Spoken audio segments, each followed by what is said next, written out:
Bom dia, professoras. Bom Bom dia. dia. Bom dia, Vitória. Tudo bem com você? Você está com alguma dúvida em relação à matéria da prova? Tudo ótimo, professora. Estou sim, eu estou com dúvida na parte de modelos de produção. Vocês poderiam me explicar novamente?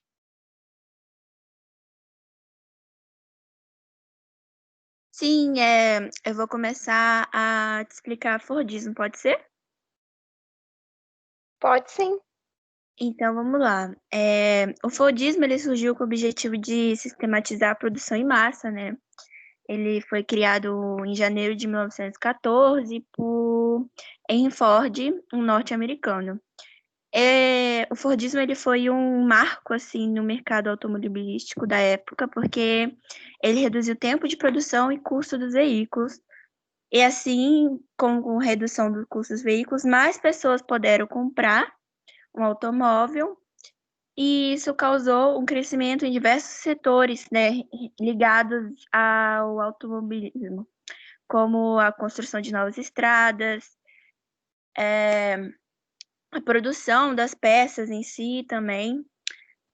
Assim também, ele, depois que houve essa produção, né, em massa, que ele teve uma demanda maior, o Ford, ele realizou um investimento em máquinas e instalações na empresa, na fábrica dele, para facilitar a produção, né, já que na época a produção e fabricação de tudo era artesanal, totalmente artesanal.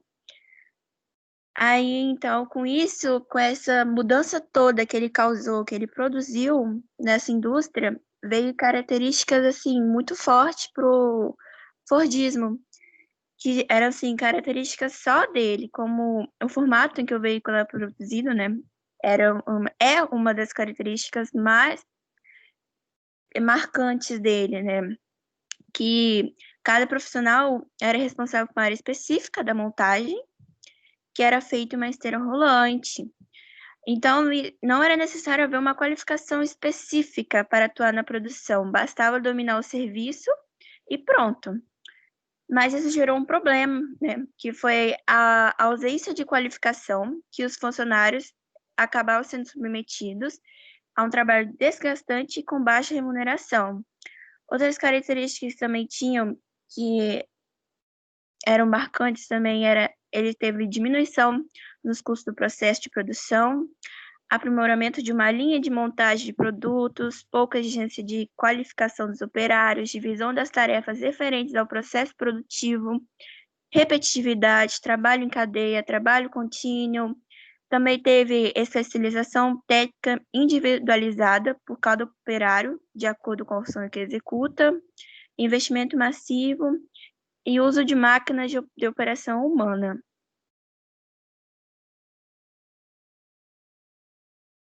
Bom, Vitória, agora eu vou te explicar um pouco sobre o Taylorismo. O Taylorismo foi um modo de organização e administração científica nas indústrias, focado na especialização dos trabalhadores e na função de gerência. Foi criado no século XIX por Frederick Taylor, a partir de estudos sobre os movimentos do homem e da máquina nos processos produtivos da Revolução Industrial. Agora, sobre a ideia taylorista, Taylor constatou que a forma como o trabalho era organizado não gerava lucro e era ineficiente. Assim, ele passou a estudar maneiras de melhorar o rendimento de cada trabalhador, como buscar estratégias mais eficazes quanto à gerência, com o objetivo de aumentar a produção e o lucro e diminuir o tempo gasto para produzir. Agora eu vou falar das características. O Taylorismo foi um sistema de racionalização do trabalho estudado e desenvolvido por processos científicos. Assim, era possível aperfeiçoar as funções de cada funcionário e evitar a lentidão na produção. Os trabalhadores eram selecionados por suas aptidões e recebiam treinamentos por métodos científicos, como atividades planejadas, otimizando o trabalho e o tempo. Cada funcionário exercia uma função específica, ficando alheio ao resultado final. e a gerência administrava e supervisionava a execução dos trabalhos por meio de regras estabelecidas, como planejar a produção, que era essencial.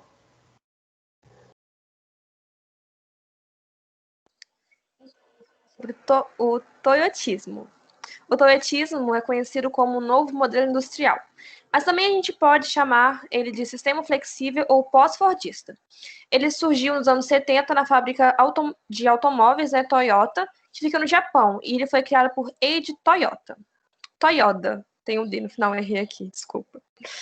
Ele está relacionado à terceira revolução industrial e surge após a crise fordista, e ela é bem diferente desse antigo modelo.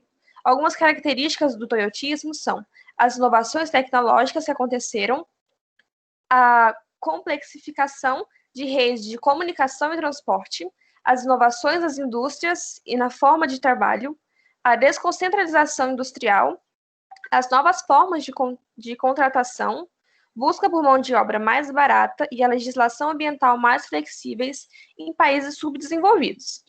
A grande diferença entre o Fordismo e o Toyotismo é que o Toyotismo é produzido de acordo com a demanda, e assim foi criado o termo just in time, que significa que tudo deve ser produzido no momento certo e na quantidade certa, para não haver nenhum desperdício.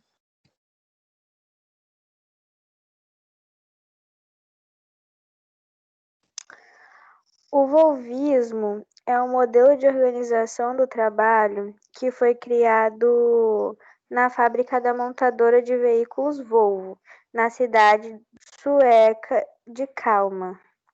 Este modelo de produção foi idealizado na década de 1960 pelo engenheiro indiano N.T. Shavankar e revolucionou o sistema econômico. Sua proposta era inovadora, pois tinha uma organização flexível e criativa.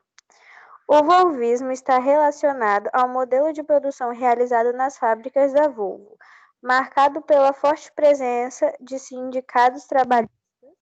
Esse modelo de produção apresentava um outro olhar sobre o trabalhador.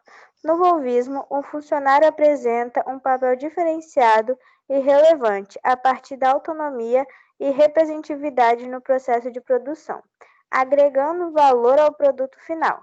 Na indústria sueca, a mão de obra qualificada é vista como uma oportunidade de obter um envolvimento mais avançado do funcionário. A cultura organizacional presente no volvismo valoriza a realização de experimentos na produção por parte do trabalhador. Isso é o oposto do que ocorre no modelo taylorista, o qual considera o funcionário como parte da máquina. Agora, algumas características do volvismo. A presença humana é valorizada, a participação do trabalhador em processos de produção. Possui autonomia de trabalho, incentivo para aperfeiçoamento e treinamento ao trabalhador. O trabalhador é valorizado a partir das ações do planejamento dos recursos humanos. Os trabalhadores se sentem motivados e engajados. A estrutura da fábrica. Sistema de manuseio de materiais concentrados e automatizados. Possui baixo índice de ruídos, apresenta infraestrutura de apoio aos funcionários, como cozinha, banheiro e chuveiros, utilização de luz natural. E a organização ao trabalho. Os trabalhadores são organizados em grupos que possuem autonomia para solucionar os problemas que surgem no processo de produção. Para a realização do trabalho, são oferecidos cursos de treinamentos a fim de proporcionar conhecimentos necessários para exercer a função. Então, Vitória, a gente tirou sua dúvida? Tirou sim, professora. Acho que agora eu consigo tirar 10 nessa prova. Que bom.